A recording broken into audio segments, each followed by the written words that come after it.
Mas nós vamos escolher para hoje, ou escolhemos para hoje, um texto muito simples que vocês talvez já conheçam, em 1 de João, primeira carta de João, no capítulo 2. Primeira epístola de João, no capítulo 2, versículos 12 ao 14. 1 de João, capítulo 2, versículos do 12 ao 14. E eu já digo para vocês o porquê dessa escolha. 1 de João 2, de 12 a 14, diz assim: Filhinhos, eu vos escrevo porque os vossos pecados são perdoados por causa do seu nome. Pais, eu vos escrevo porque conheceis aquele que existe desde o princípio. Jovens, eu vos escrevo porque tendes vencido o maligno. Filhinhos, eu vos escrevi porque conheceis o Pai. Pais, eu vos escrevi porque conheceis aquele que existe desde o princípio. Jovens, eu vos escrevi porque sois fortes, e a palavra de Deus permanece em vós, e tendes vencido o maligno. Esse texto aqui me trouxe algumas decepções hoje. Deixa eu contar rapidinho por quê. Não é aquela compra que você faz pela internet, achando que é um produto de uma determinada cor, e quando chega não é exatamente aquela cor que você viu na tela do seu computador ou do seu smartphone. A decepção que eu tive com esse texto foram duas, hoje. A primeira delas é que quando pela manhã mandei uma mensagem ao reverendo Azael dizendo que estava preparando o texto para agora à noite, eu achava que era um texto para jovens, e não é. É um texto para toda a igreja de Jesus Cristo. Uma decepção muito boa, muito agradável, né? Uma surpresa agradável. A gente vai para o texto pensando numa coisa, pensando em falar para uma classe da igreja e descobre que o texto é para nós todos. A segunda decepção é quando chegava aqui. Eu imaginei a minha viagem de pelo menos uns 40 minutos de Maringá até Nova Esperança. Falei, depois que passar Paranavaí, aí eu vou botar no localizador que o pastor me mandou para eu chegar direitinho. De repente eu estou chegando aqui em Nova Esperança. Eu nunca tinha vindo na cidade, é a primeira vez que eu venho aqui. E que surpresa agradável ser bem mais perto do que Paranavaí. Então essas coisas acontecem na vida da gente, essas surpresas. E esse texto veio a calhar para mim, especialmente eu preparei isso hoje pela manhã, e quero dizer a vocês que eu já preguei nesse texto outras vezes, mas nunca tinha abordado todos esses versículos e nunca tinha analisado esse texto nessa perspectiva que ele tem. E a gente descobre nesse texto uma estrutura poética. Não pelo filhinhos. Esse termo filhinhos que o apóstolo João usa é característica dele nesse texto, em especial na primeira carta dele à igreja. O termo filhinhos aparece aqui pelo menos umas 8 vezes. Toda vez que ele introduz um determinado ensinamento ou um assunto novo, ele coloca filhinhos. Não é porque ele era carinhoso, bonitinho, jeitosinho, nada disso. É uma maneira de expressar o carinho que ele tinha, sim, pela igreja, mas, sobretudo, ele queria chamar a atenção para todos os filhinhos. Alguns autores chegam até a comentar que isso aqui estava se referindo a algumas crianças que estavam na igreja, para dizer que o texto é dirigido a crianças, a jovens e aos pais. O texto é sim dirigido a todos, mas uma coisa interessante e que revela também essa estrutura poética do texto é que ele introduz, filhinhos, eu vos escrevo. Ele usa o verbo no presente, dizendo, eu estou escrevendo agora para vocês. E lá no versículo 14, quando ele retoma a ideia e quase que repete praticamente as mesmas expressões, ele diz, filhinhos, eu vos escrevi. É claro que ele poderia estar se referindo a algumas orientações que ele tinha dado antes, ou então ele estava retomando a mesma ideia, e dá a impressão de que ele repete as mesmas coisas. Pelo menos quando ele fala aos pais, ele diz, pais, eu vos escrevi porque conheceis aquele que existe desde o princípio. É exatamente o que está no versículo 13, na sua parte inicial. Então vejam que o texto ele tem uma estrutura poética, essa repetição ela é característica da poesia, é como se fosse um refrão, ele estivesse fazendo uma ênfase no texto, mas alguns autores chegam a dizer que ele estava mesmo querendo era quebrar um pouquinho da monotonia do texto. Ele trocou o verbo do presente e jogou para o passado, para o pretérito, justamente para dizer que aquilo ali era para quebrar a monotonia. Eu não vou entrar em detalhes, mas alguns mais profundamente analisam e dizem que esse auristo, que é o verbo no passado, é um auristo epistolar, característico de cartas. Pode ser. O fato é que ele traz alguns ensinos maravilhosos para nós, e o texto é inclusivo. E de que maneira ele nos inclui? De que maneira ele inclui crianças, jovens e adultos, os pais, nesse texto? Ele nos inclui todos por causa dos temas que ele trata. O primeiro deles, e a primeira inclusão que ele coloca para toda a igreja de Jesus Cristo, é a inclusão no perdão. No perdão, no nome de Jesus Cristo. Veja o que o texto diz. Filhinhos, eu vos escrevo porque os vossos pecados são perdoados por causa do seu nome. Guarde bem isso. O texto está tratando de perdão. Tratando de perdão não porque o perdão seja uma coisa normal que se dá a qualquer hora, não. Aliás, para que Deus fizesse justiça, Ele não poderia nos perdoar. Um Deus justo, Ele iria punir o pecado. Até porque o pecado, ele profana a santidade de Deus. O pecado mancha a santidade de Deus. Se Deus perdoasse pecados de maneira liberal, sem qualquer exigência, Deus estaria sendo injusto e Deus estaria compactuando com o pecado. Ele estaria sendo conivente com os nossos erros. Mas o que é que ele faz com o nosso pecado? Ele pega esse pecado que profana a sua santidade, esse pecado que macula o seu nome, e joga para um outro nome, para o nome de Jesus Cristo. Vejam vocês que o texto está dizendo: os vossos pecados são perdoados por causa do seu nome. O que causa o perdão é o nome de Jesus Cristo. Aí você pensa e diz assim: o nome de Jesus é fácil, é só clamar no nome de Jesus. Quando ele fala de nome aqui, vocês sabem que tanto para o hebreu como também para o grego, o nome tinha um significado muito grande. Abraão. O que significa o nome de Abraão? O pai de muitas nações. Moisés. O que significa Moisés? O baterista que tocou aqui hoje. Não é o baterista que tocou aqui hoje. Moisés significa aquele que veio das águas. O nome está ligado à identidade da pessoa, o nome está ligado à moral da pessoa, o nome está ligado à história da pessoa. Mas o nome, muitas das vezes, está ligado diretamente ao caráter da pessoa. Então, quando fala que os nossos pecados são perdoados por causa do nome de Cristo, é por causa da pessoa de Cristo, por causa da obra de Cristo, por causa da identidade de Cristo, por causa da essência de Cristo. Os nossos pecados estão perdoados, estão transferidos para o Senhor Jesus Cristo. Nós acabamos de cantar aqui que a justiça de Deus foi satisfeita naquela cruz. A justiça de Deus, a exigência de Deus foi paga. Para nós é de graça, para nós existe perdão, mas para Ele houve um preço muito alto. Esse preço muito alto não é apenas no fato de o Senhor Jesus Cristo representar a santidade de Deus maculada. Se você pega aqui na segunda carta de Paulo aos Coríntios, no capítulo 5, versículo 21, você não precisa abrir que eu vou ler para você os versículos 20 e 21 de 2 aos Coríntios. De sorte que somos embaixadores em nome de Cristo, como se Deus exortasse por nosso intermédio. Em nome de Cristo, pois, vos rogamos que vos reconcilieis com Deus.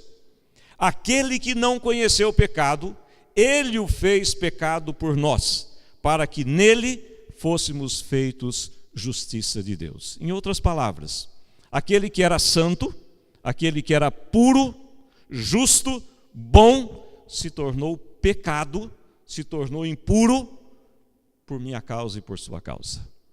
É por causa do nome dele, por causa da obra dele, por causa do sacrifício dele, é que nós mantemos hoje a comunhão com Deus. A nossa reconciliação com Deus foi por causa do seu nome, foi por causa da sua obra, foi por causa da sua pessoa. E isso ele tinha em vista durante todo o seu ministério. Jesus Cristo já sabia disso. Aliás, naquele encontro fantástico que ele tem com João Batista, a primeira vez em que eles se encontram, João Batista olha para ele e diz: eis o Cordeiro de Deus que tira o pecado do mundo. O que é que João Batista estava dizendo? Ele estava sentenciando Jesus Cristo à morte, dizendo: esse é o que vai morrer pelo meu pecado, porque João Batista também precisava dessa libertação que só Jesus Cristo poderia dar.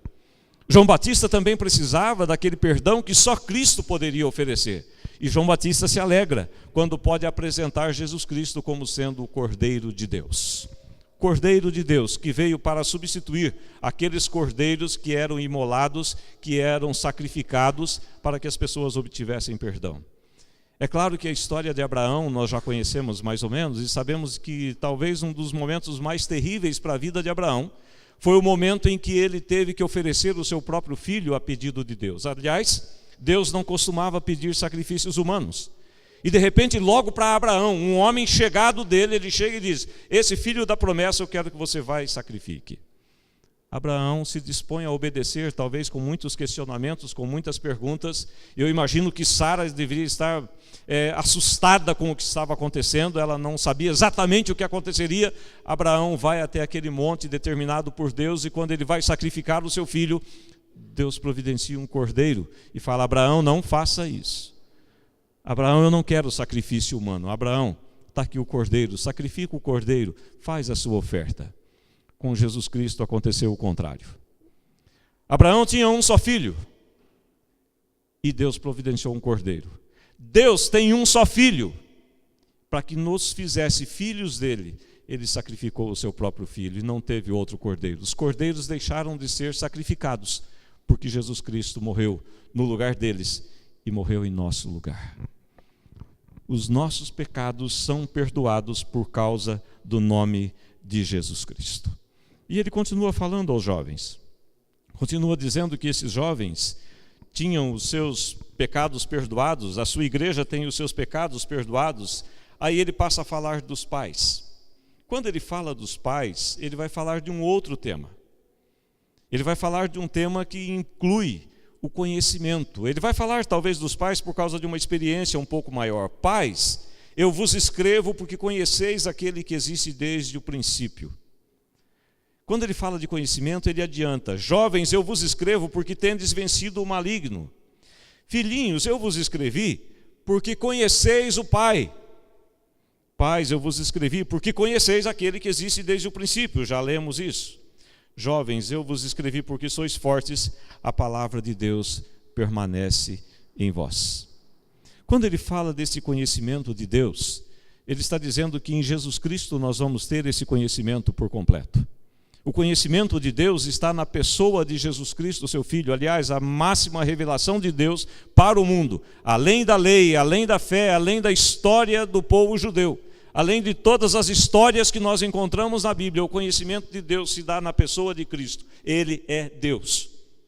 E essa pessoa representa Deus na sua inteireza. Ele é o Deus encarnado. Mas quando ele usa aqui o verbo conhecer, o verbo gnosco, ele usa pelo menos por 25 vezes nessa carta esse verbo conhecer. De uma forma ou de outra ele aparece. É claro que quando nós pensamos aqui, como ele falou aos pais, ele deve estar se referindo a alguém mais maduro, alguém que já tem um certo conhecimento. E é regra geral, é normal nós entendermos que o conhecimento vem pela experiência. O termo mais vulgar para conhecimento é justamente experiência. É depois que você está experimentado em determinada coisa que você pode dizer que realmente a conhece. Mas o verbo aqui não quer dizer só isso.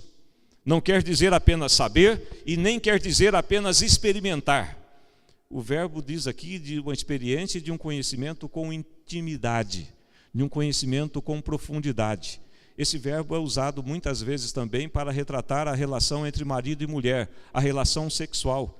Aquela relação mais íntima que deve haver entre marido e mulher, entre o casal, é usado aqui para o verbo conhecer. Nós vemos muito no Antigo Testamento, né? O fulano conheceu a fulana. E esse verbo conhecer significa exatamente isso. Eles tiveram uma relação sexual, tiveram uma relação de intimidade.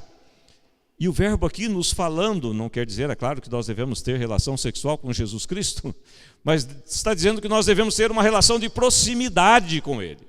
Então, quando ele fala de conhecer aqui a Deus, ele está falando que nós devemos ter proximidade e adquirir experiências com Deus.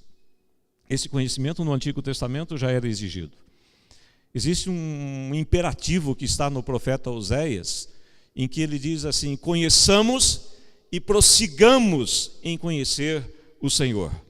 Assim como o alvorecer, assim como a manhã, assim como a alva, a sua vinda é certa e ele virá sobre nós. Ele vai descer sobre nós como uma chuva boa, agradável. O nosso Deus vai nos abençoar quando nós o conhecermos. À medida em que nós conhecemos a Deus, nós somos abençoados por Deus.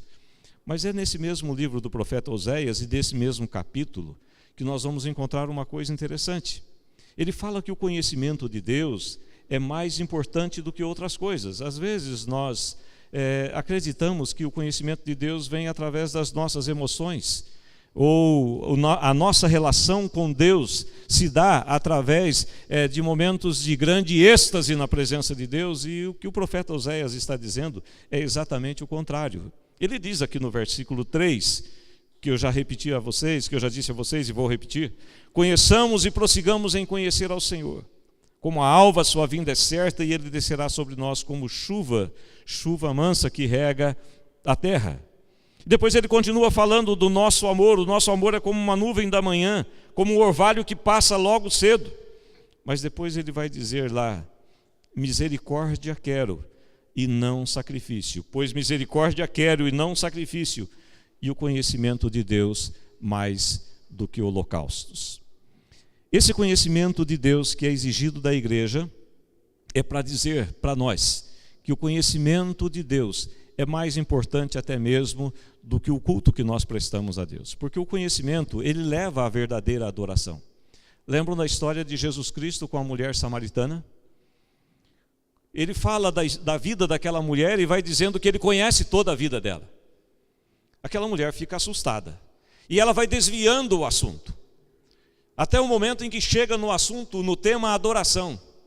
Ela fala: Senhor, mas uns dizem que é lá no monte que se deve adorar, outros dizem que é em Jerusalém, afinal de contas.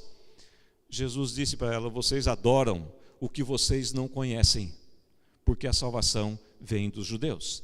Vai chegar um momento em que nem em Jerusalém e nem no monte vocês vão adorar, porque o Pai procura os verdadeiros adoradores, aqueles que o adoram em espírito e em verdade. Não há como você ter o conhecimento de Deus de verdade sem que haja verdadeira adoração. O problema é que às vezes nós queremos adorar sem conhecer. Aí eu digo que temos menos conhecimento e muita liturgia. Às vezes nós temos muita música e pouca obediência. O verdadeiro conhecimento leva à adoração, e a verdadeira adoração implica em obediência. Por isso é que o profeta está dizendo: misericórdia quero e não holocaustos. O conhecimento de Deus é mais importante do que até o culto que você oferece a Deus. Mas não há como conhecer verdadeiramente a Deus sem que a gente se prostre em adoração. Só adoram de verdade a Deus aqueles que o conhecem, aqueles que sabem quem Deus é. Alguns podem até cantar, alguns podem até dançar, podem até rebolar, podem fazer o que quiser e se emocionar na presença de Deus, mas se não houver conhecimento de Deus, não vai saber a quem adoram de verdade. A verdadeira adoração, ela brota desse conhecimento e dessa experiência, dessa proximidade com Deus. Jesus deixa isso muito claro quando ele cita o profeta Isaías, lá em Mateus, no capítulo 15, no versículo 8. Ele diz: esse povo me adora, mas me adora com os lábios.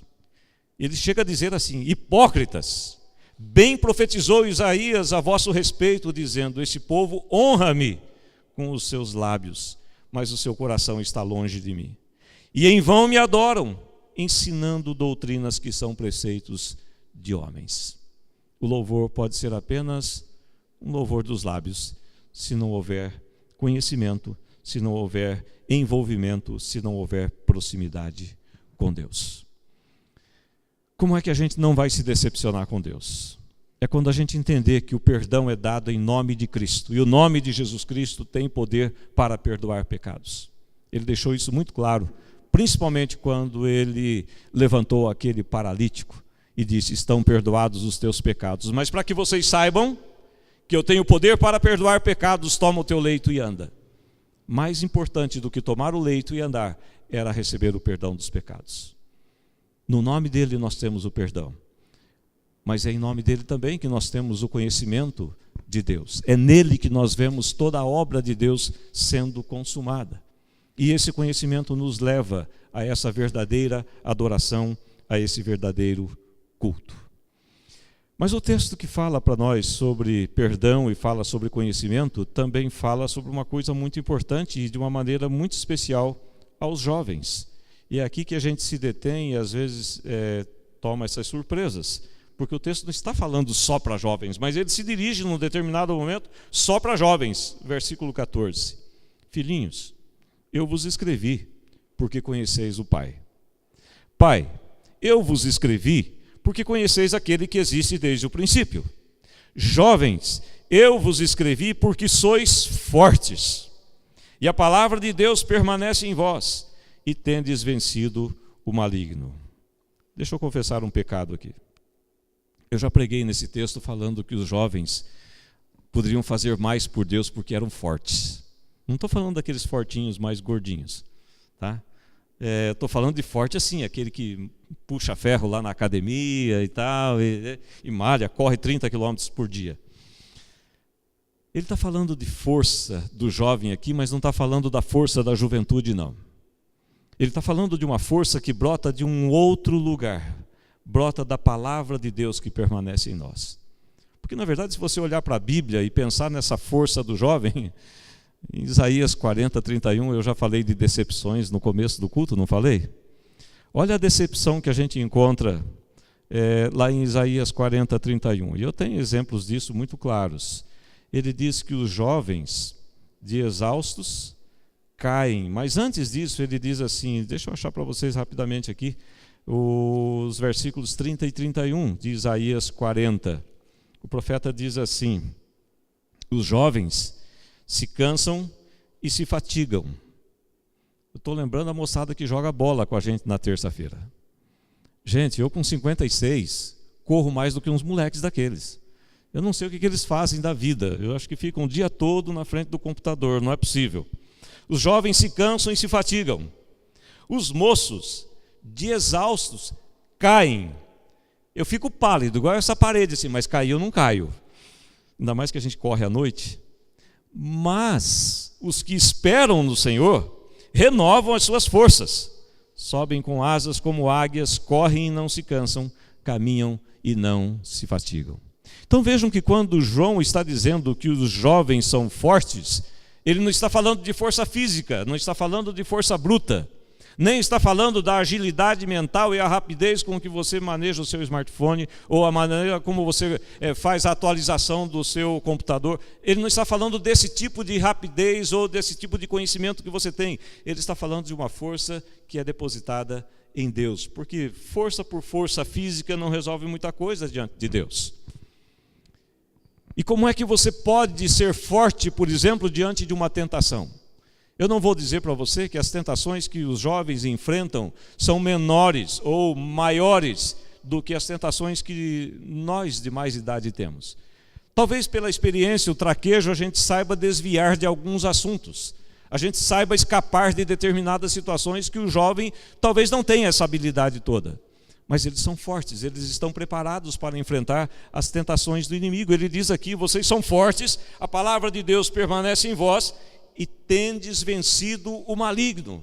Vocês estão vencendo a Satanás, vocês estão reagindo, vocês estão dando provas de força.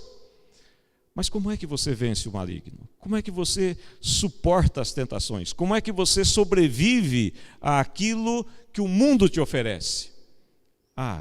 O Salmo 119 oferece uma resposta muito boa. Lá no Salmo 119, versículo 9, eu tenho esse versículo comigo faz mais de 40 anos. De que maneira poderá o jovem guardar puro o seu caminho? É uma pergunta. De que maneira poderá o jovem guardar puro o seu caminho? Observando-o segundo a tua palavra. Observar segundo a palavra. Você quer viver uma vida que realmente agrade a Deus? É viver a vida segundo a palavra de Deus. Você quer ser um crente forte? Observe a palavra de Deus. Essa observação que ele diz aqui, observando-o segundo a tua palavra, vocês conhecem aquele velho hino que diz, crer e observar? A palavra observar ali poderia ser traduzida por crer e obedecer. É a obediência que nos torna fortes. À medida em que nós vamos conhecendo a palavra de Deus, convivendo com ela, é à medida em que ela vai se apropriando de nós, e nós nos apropriando dela, ela vai fortalecendo a estrutura que nós temos, a nossa estrutura interior. Não estou falando de força física, estou falando de uma alma nobre, estou falando de um coração preparado, estou falando de uma mente corrigida pela palavra de Deus e fortalecida em Deus. Ele vai robustecendo a sua alma, vai robustecendo a sua fé. E você passa então a observar, a obedecer. Você passa a atentar para aquilo que a palavra de Deus diz. E de que maneira essa palavra vai tomando conta de você? É à medida em que você vai convivendo com ela. Porque você pode usar essa palavra de maneira errada também. Jesus Cristo foi tentado pelo diabo e nós entendemos perfeitamente que Jesus era incapaz de pecar. Eu acabei de dizer para vocês no começo da pregação que Jesus era sem pecado e ele realmente não errou, ele não pecou, ele é impossível falar de um pecado de Jesus Cristo, ele era perfeito. Mas quando ele foi tentado por Satanás, ele correu todos os riscos que você corre e que eu também corro. Mas como é que Jesus Cristo venceu essa tentação? Você começa lá com o diabo, com toda aquela prepotência, achando que iria fazer de Jesus Cristo gato e sapato. Ele chega e diz, já que o Senhor é filho de Deus e é poderoso, e já que o Senhor está com fome, mande que essas pedras se transformem em pães, em pão. Jesus disse o quê? Nem só de pão viverá o homem, isso está escrito, está lá na palavra. Satanás falou, bom, já que ele usou a palavra, eu também vou usar a palavra. E ele fez o que muito crente desatento, eu ia dizer crente vagabundo, mas não existe crente vagabundo, crente preguiçoso. Satanás, o diabo, pega o Salmo 91, faz uma hermenêutica totalmente errada e fala assim, olha, faz o seguinte, atira-te daqui abaixo, porque está escrito também, não está? Aos seus anjos dará ordens a teu respeito. Satanás pega a palavra de Deus, distorce e coloca Jesus à prova com a palavra de Deus. Hermenêutica errada, interpretação errada. Jesus falou, não tentarás o Senhor teu Deus, também está escrito. Aí o diabo, vendo que não adiantava tentar Jesus Cristo com a palavra de Deus, porque Jesus Cristo foi obediente até o fim, ele falou, eu vou te dar tudo isso que você está vendo se você se prostrar e me adorar. Ou seja, ele pegou tudo aquilo que era de Cristo, tudo aquilo que Cristo criou, tudo aquilo que Cristo fez desde o princípio, e falou, vou te dar. Jesus falou, ao Senhor teu Deus adorarás, e só a Ele darás culto, eu só me ajoelho diante do Pai. Disse para Satanás o seguinte, você está errado e você não me vence. Jesus Cristo ainda estava no início do ministério dele, eu imagino que ele era ainda bem jovem, talvez com seus 30 anos. Mas ele venceu Satanás, ele teve vitória nas tentações. E essa mesma vitória ele nos dá hoje. Essa mesma vitória ele oferece àqueles que estão caminhando no temor do Senhor. Gente, cada dia mais está sendo mais difícil servir ao Senhor Jesus Cristo. Antigamente nós tínhamos as oposições um pouco mais diretas. Os ataques do inimigo eram ataques frontais. Eles vinham assim direto na nossa cara, se expondo como inimigos. Hoje o inimigo é muito sutil. E principalmente vocês, a moçada que hoje caminha com Jesus, está dentro das igrejas, enfrenta uma luta muito grande com aquilo que parece, mas não é. Com aquilo que tem aparência de bem, mas na verdade é o mal. Os valores estão muito relativizados. Vocês vivem um tempo, e nessa pós-modernidade a gente vê que as coisas estão muito misturadas. Você nem sabe direito o que é, o que não é, você tem que filtrar muito bem aquilo que você vai dizer e aquilo que você vai receber como palavra. Até a pregação da palavra de Deus, às vezes, vem demonizada, com interpretação errada, como Satanás fez. Tem gente pregando como o diabo faz, interpretando errado a palavra. Está muito difícil vencer Satanás nos nossos dias. É claro que ele já foi derrotado, a vitória de Jesus Cristo já foi calculada e já foi totalmente paga naquela cruz. Mas está mais difícil hoje viver uma vida que agrada a Deus e ter vitória nas tentações. É preciso que você entenda que somente com a palavra de Deus é que nós conseguimos vencer Satanás. Somente com a palavra de Deus, enchendo a nossa alma, enchendo a nossa mente, é que nós vamos ser vitoriosos. Jovens, vocês são fortes. Não é porque vocês fazem academia. Não é porque vocês correm todo dia. Jovens, vocês são fortes e a palavra de Deus permanece em vocês. É por isso que vocês são fortes. Jovens, vocês têm vencido o maligno. Essa é a palavra dirigida especialmente aos jovens. Os pais já conhecem aquele que vive desde o princípio, aquele que é desde o princípio. Os pais já têm uma certa experiência, não quer dizer que estejam acima da possibilidade de pecar, mas os jovens estão mais expostos. Vocês estão vivendo no turbilhão da vida. É preciso que tomem cuidado. A igreja de Jesus Cristo, hoje, mais do que nunca, precisa apropriar-se dessas verdades. Primeira delas, perdão no nome de Jesus Cristo. Não há outra forma de nós termos perdão. Não há como eu compensar um pecado meu, ou a minha condição de pecador, com boas obras, ou com qualquer coisa que eu possa fazer para agradar a Deus. Não, é só no nome de Jesus e não tem outro jeito. Segunda coisa, conhecimento de Deus. Não há outra maneira de eu me apropriar da palavra de Deus ou da convivência com Deus se não for através desse conhecimento de intimidade com a palavra, de proximidade com Deus através da oração. Não há outro caminho, o caminho é esse. Não há outra maneira de se ter vitórias, a não ser nos apegando em Deus, nos apegando em Cristo e dependendo inteiramente da palavra do Senhor. A vitória na tentação, como Jesus Cristo venceu, nós podemos vencer também com a palavra do Senhor.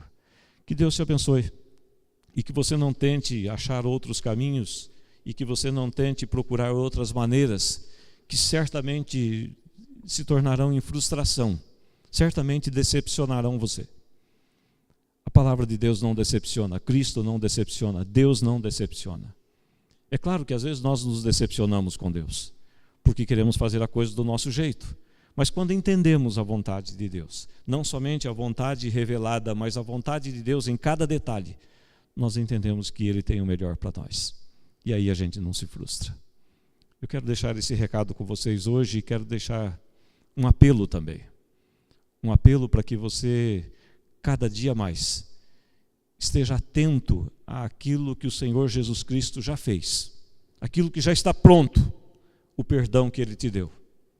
Quero que você esteja atento a uma coisa que talvez esteja passando despercebido na vida das igrejas. Nós estamos com muita festa hoje, muita alegria às vezes hoje nas igrejas, mas pouco conhecimento da palavra de Deus. Às vezes nós precisamos de menos festa e mais obediência. Fique atento, porque a vitória que nos foi dada, não foi dada pela nossa própria força.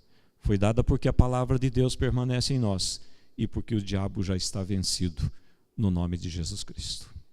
Curva a sua cabeça, vamos orar.